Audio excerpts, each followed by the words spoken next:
जय श्री राधे। पूज्य श्री सद्गुरुदेव भगवान के चरणों में प्रणाम।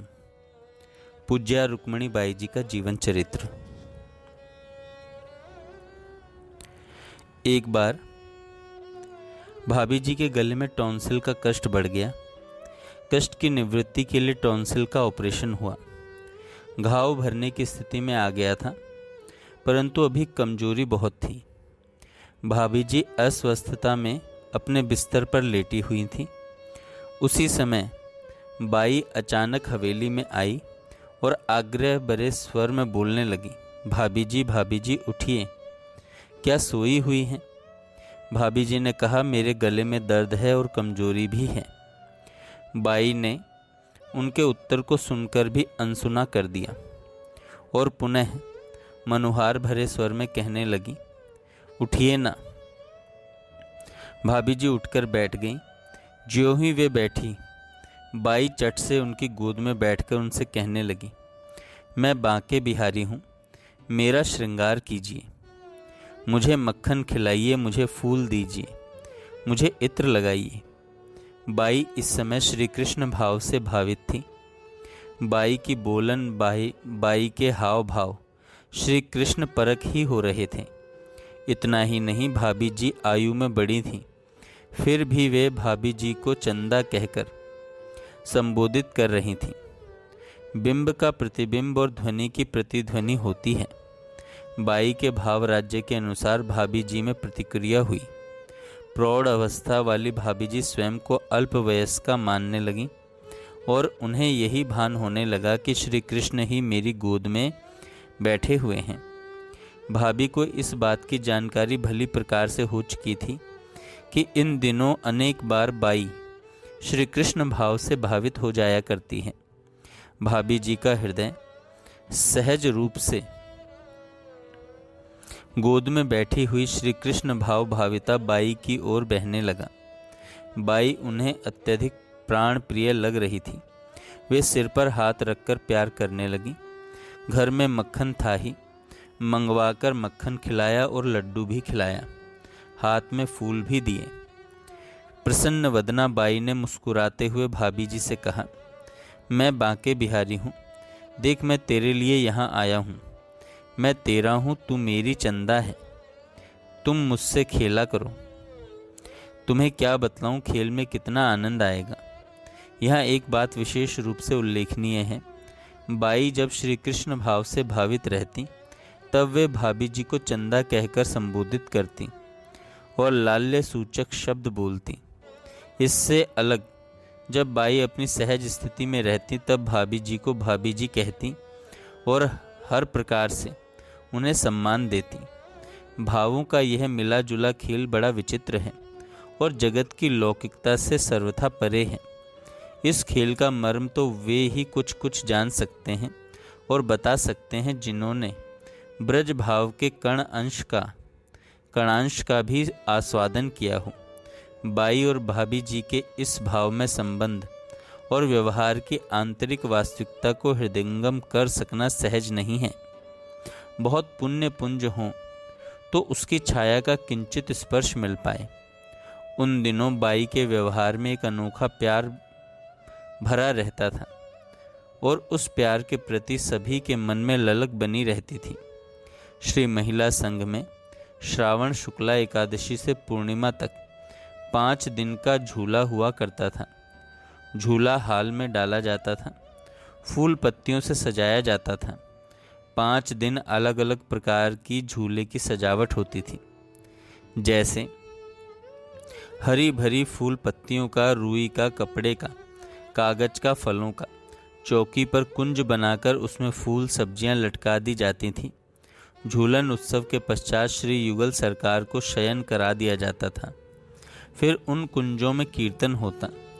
बाई को बुलाने का एक ही मंत्र था, कीर्तन। कीर्तन प्रारंभ होते ही बाई आ जाती थी। रात भर लीला होती, फल लूटे जाते, खाए जाते। उस उल्लास का वर्णन संभव नहीं है।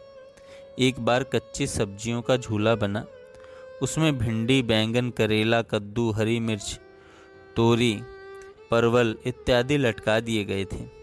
कीर्तन के बीच श्री कृष्ण भाव भाविता बाई ने सब्जियां तोड़ तोड़ कर सबको दी।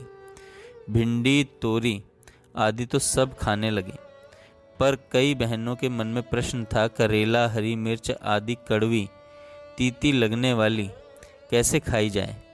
सबने मन ही मन विचार किया, अब इस प्रकार की वस्तुओं का प्रयोग झूले में नहीं करना है। तभी बाई ने कहा, तुम लोग झूला सजाती हो क्यों? मुझको झुलाने के लिए ना। हम युगल जड़ हैं क्या? झूला झूलेंगे तो कुंज के फूलों फलों के साथ भी खेल लेंगे। ये फल फूल भी हमारी प्रतीक्षा करते हैं, इन्हें हम तोड़ेंगे भी, खाएंगे भी।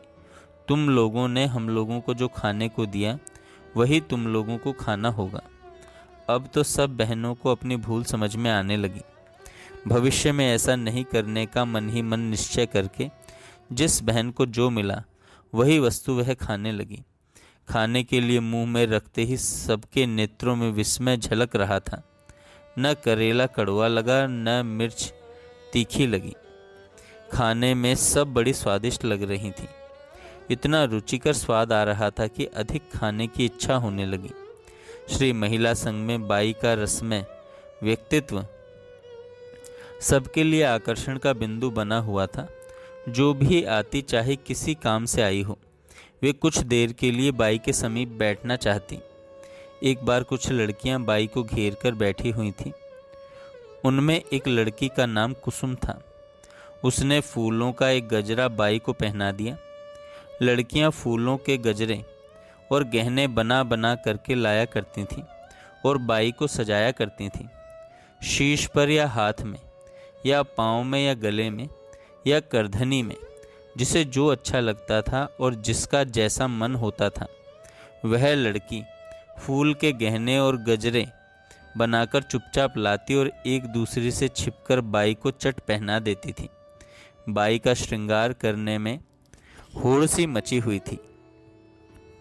केवल श्रृंगार ही नहीं, कोई माखन ले आती, कोई लड्डू ले आती, कोई अन्य मिष्ठान पदार्थ ले आती तथा अवसर पाकर बाई के मुख में चुपचाप खिला देती। अक्सर ऐसा हुआ ही करता था। कभी कभी बाई को पीतांबर पहनाया जाता, दुपट्टा ओढ़ाया जाता, गहनों का श्रृंगार किया जाता और इस प्रकार बाई को श्री कृष्ण वेश में सजाया जाता।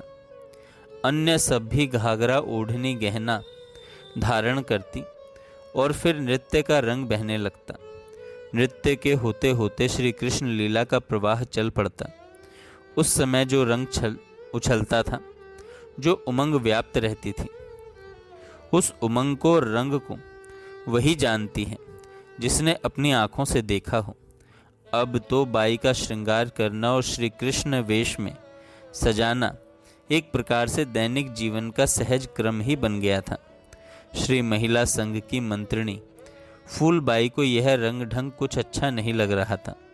उन्होंने देखा कि बाई को घेरकर सब लड़कियां खड़ी या बैठी हैं और आश्रम के सेवा कार्य को संपन्न करने के लिए कोई भी नहीं आ रही है। उनका मन झुंझलाहट से भर गया। वे बाई के पास आईं और रोषपूर्वक बोली, सबको तो तुमने अपने पास बुला लिया, सब लड़कियां तुम्हारे चारों ओर खड़ी या बैठी हैं।